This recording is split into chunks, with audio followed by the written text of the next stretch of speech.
Welcome to Coastal Conversations, where we invite you to journey with us beyond the time constraints of Sunday morning. Whether you're a regular attender, a curious seeker, or someone just checking us out, we hope you find this podcast of value. So grab your headphones and let's get this conversation started. Well, welcome back to another episode of Coastal Conversations today. We're very honored that you chose to listen in. Today, we have a special conversation with a fellow Coastie, an active member of Coastal Church. You are going to see this guest all around Coastal Church. He is literally everywhere. He not only is heavily involved in our groups here at Coastal, he helps lead and co-lead groups. He helps on our production team on Sunday mornings, helps to make sure that our Sunday morning production goes on and helps in that team with Drew and Sean. And he also is a good friend to a lot of people and helps mentor people and guide them in the ways of Jesus that he has found. You are going to be encouraged by this conversation, and you're going to love meeting my friend, Gavin Brown. Welcome to the conversation today. Thank you for having me. Thanks for being here. So let's jump right in your testimony because it is so powerful. As I was reading it over, you emailed it to me and I was like, this is like, you probably need to write a book one day or some type of journal, just to journal for future generations. Yeah. Because I believe, Gavin, you changed the trajectory of future generations in your family. It's never going to be the same. You stopped what the enemy used to destroy, and you have completely turned it around and turned your life around. And I can't wait for people to hear your story and get to know you a little better. And maybe people that hear this podcast today that needed to hear this, or maybe they have a struggling family member, they're going to be encouraged and they're going to know how to pray better for them. So thank you so much for being here. Yes, ma'am. So let's jump right in and talk about your early life. What was it like for Gavin growing up and your family and things like that? Yes, ma'am. I'm a grateful believer in Jesus Christ. I want to start that first. That's right. And all the glory goes to God from where I'm at right now. That's right. And we grew up a big Alabama family, just like anybody else here in the state. I know Roll that. Tide. Roll Tide, yes, ma'am. I grew up, just like every other kid. I grew up wanting to play baseball. That was my dream. The Bash brothers, Jose Canseco and Mark McGuire, were the people I looked up to. Wow. I thought I was going to be a Major League Baseball player. That was my goal as a younger Gavin. So, yes, ma'am. And then life kind of took hold. I think about 8, 9, maybe 10. We had to struggle with divorce and family, and that kind of really set me on a trajectory that, kind of to where addictions became a major part of my life. Yeah, let's talk about that. At 14. You talked about in your testimony that you sent me, 14 things began to shift in a bad direction. What did that look like, and what did it lead to for you? Yes, ma'am. My dad had, after the divorce, I remember struggling in the shower. I actually had knee surgery. And my mom coming in wanting to help me. And as a young man, I wanted my dad to be a part of my life. And that was at 12. So 2 years later, I started drinking, started finding out what alcohol was about. We grew up in an alcoholic family. I mean, I can remember being at a young age, alcohol was always a part of our family. It was just, it was every day felt like. Yeah.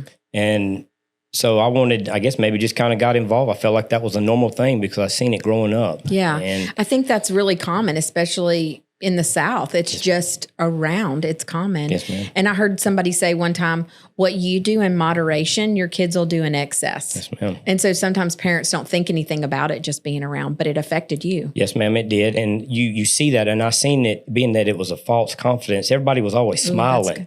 And I took that to be that everyone was happy. Wow. And it really, after I went through my stint with alcohol, that's what it wasn't. It wasn't nothing about that. It was hiding. You were drinking, to hide numbing feelings. I guess you said that was what my issue was. I was drinking to numb. So numbing out all the feelings of, insecurities. I was a shy kid, and I know you can't tell it now, but I was very shy. I was a really shy kid, and growing up, I just didn't feel like I fitted in, being that I was the youngest of 4, and it just, I don't know, alcohol was something simple and easy, and that was what drew my attention.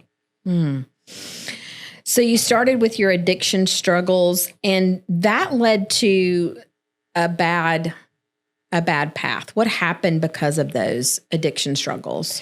I started struggling in school a lot. All my athletics, I was in athletics, anything with ball, I was playing ball. Yeah. And it started really tapering off.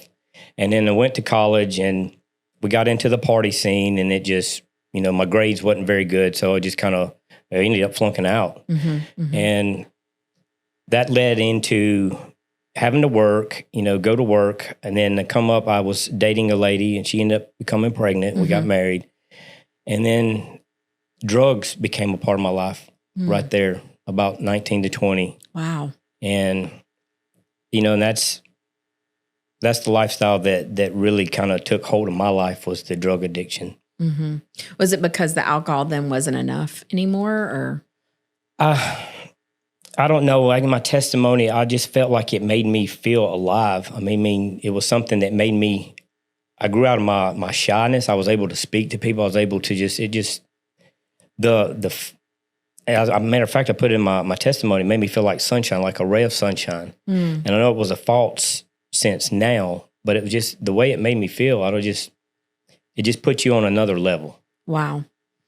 I think that's what the enemy meant for it to do, didn't it? Yes, ma'am. So you had not just one marriage. Is that what two. I read? So you had two, yes, and ma'am. they both ended in divorce because yes, of this addiction and back and forth and yes, things ma'am. like that. And then you have kids through all of this. How many kids did you guys have? I have 3. I have a boy and 2 girls. Okay. And your life with them suffered because of your addiction. Yes, ma'am. Talk a little bit about that. I repeated the patterns of my father, because of what I'd seen. I was doing the same thing to my kids. And even in my youngest daughter's life, I chose the life of the alcoholic, addictive personality, and to be that part and to enjoy the party life over my own children, and it suffered from that. In that last divorce, I thought I was doing what was right for the daughter by stepping away, because I knew I wasn't a very healthy person, a healthy dad. Mm-hmm. And she had already seen so much in her first 4 years that I didn't want her to go through anymore. Yeah. So you're in this cycle of addiction, and then you suffer a lot of losses in your family and in your life. Yes, ma'am. What was that like? Tell us about those. My first loss, I lost my oldest brother, and I really didn't grieve from that like I thought I was supposed to. It wasn't to the passing of my father that I was actually grieving for 2 people. Wow. And I didn't realize that grief bottled up like it was a bad thing. Mm-hmm. And going through the grief share and the loss, you learn these techniques. You learn that I didn't grieve properly. I didn't grieve like I was supposed to. And then, then the loss of my son come around. And that's recent. Yes, ma'am. That was in September. Actually, the 30th will be 1 year. That's right. It'll be the anniversary of him. But, in this whole time, God was still, it has been and will always be good. And he was good in this. And I wanted to draw closer to God. And I did that. I had a relationship that I even told Pastor Chad this morning that I don't want nothing to come between that right now. I love where the Lord has me. I know that it was some testing. It was a lot of testing in that. Yes. And I believe God does test us to see where our hearts are and to see if we are what we say we're going to be. Yeah, for him. Yes, sir. Yes, ma'am.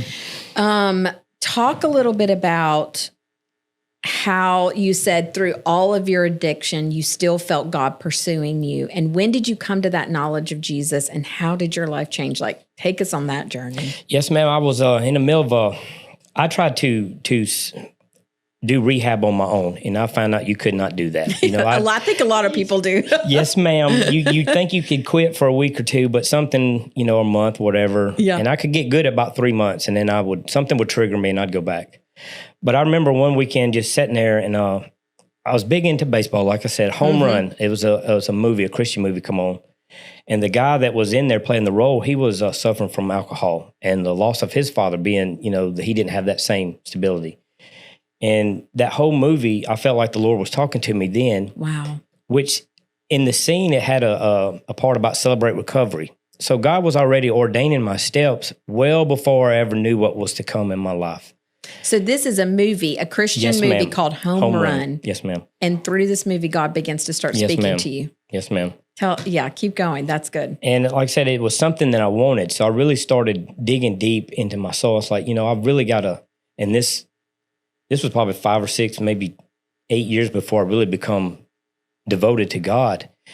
And like I said, I would have bounce off, and I would actually try to do it on my own again, and it just would fail. Relationships. I was a codependent person. And I really said, no, I prayed to God one night or one morning, if you'll take all this from me, I will serve you. I remember sitting in a parking lot before going to work, and he started taking all this. I had went 14 years for no driver's license. All that come back into play. I got my license back, got them renewed. And God, when he says that he will do, his promises are true, I'm a living testimony to that, because he answered prayers that it was an amazing, amazing morning. Yeah. Yes, ma'am. So when you surrendered and you said, God, I don't know what this looks like, but if you'll just take it. Yes, ma'am. I'm going to serve you. How did you come to know Coastal through that? And how did you get into Celebrate Recovery and all the things that you've been doing? Like, what's that story? Well, Coastal, y'all were running a Christmas with the Christmas at the movies. Yeah. And Charlie Brown was playing. Yeah. And I remember coming up, it was a relationship issue, and I kind of walked out, and I said, I'm going to go check the movies out. And that came up, and I come over and watched it, and I liked the atmosphere, the energy that was here. And started checking into groups, because they were talking about the group setting. And I got into Freedom Group, which was the very first group I come into Coastal, and it was a group of men just sitting around talking about their feelings. And it was about as an uncomfortable place I could have ever been in my life. Yeah. But it was a godly, divine meeting, because those guys in that group are still mentors of mine to this day. Yeah, Kevin Levy. Will Roberts, Andy Davis, Clay Godwin. I could reach out to any one of those men right now and would be there. Actually, Kevin prayed for me before we even come in here. So, That's right. Yes, ma'am. That's right. And Kevin's been on our podcast Yes, ma'am. too. Yeah. And these are mentors of mine. They're my accountability partners. And knowing where I grew up, I didn't have that father figure that I wanted in my life. So that's what I was really missing deep down inside, was a bond with a father that I didn't have. He was out doing his own thing.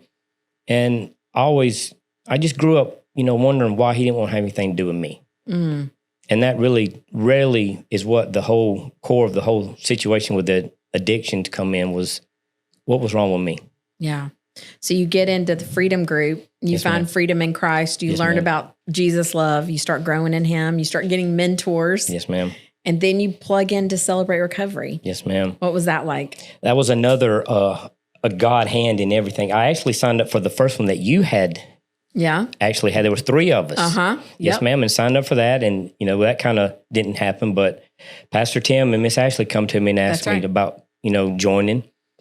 And it was one of them moments where you're like, yeah, I'm all in. And then you think about, like, what did I just sign up for? And you really seen that the first couple nights at Celebrate Recovery. I was like, what have I got myself into? Wow. But it was one of those moments, like we talked about, that being uncomfortable for me was really good. It was really good because it really helped me to blossom and to let go of a lot of stuff that I was holding on to. You find freedom in Celebrate Recovery. No matter what you're going through, there's other people that's struggling too, that's going to walk this journey out with you.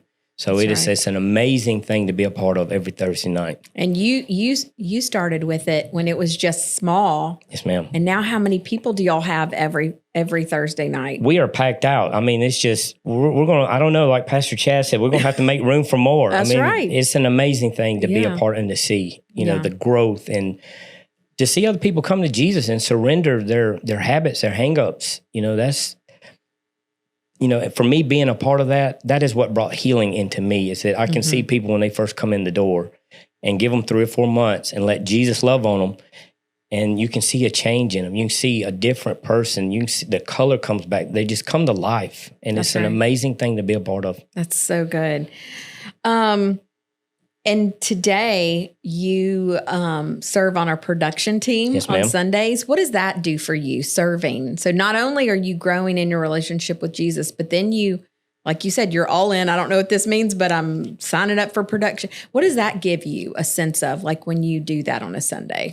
Well, I have a servant's heart. I have figured that out. Yep. And I want to do the best that I can for the Lord, and wherever that may be, even if it's serving at the tent. And production was just something that I kind of got into first because I was a music fan growing up. You know, I didn't really handle emotions and feelings well, but I could listen to a song and I could feel what they were saying. So I was like, yeah, that's how I'm feeling. Yeah. So the production come up and I was like, yeah, let's see what, walk by faith and not by sight. That's right. And it gives you something to give back. Yes, ma'am. And to be part of a church family. Yes, ma'am. That helps. All of those things. How is your life today?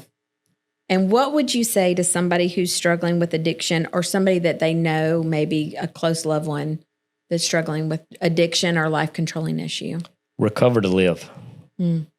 And if you're struggling, know that you're not alone, that there are other people that have walked that path or have went through things, that can help you, that can help you, give you that hand of encouragement, can help you get through whatever it is that you may be dealing with. Because coming and looking at it from an addict's point of view, we think we're alone, and we're not.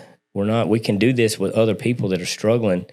And it took me a long time to understand that other people go through things, and it may not be the exact same thing, but we all know how to kind of grow together and love each other together.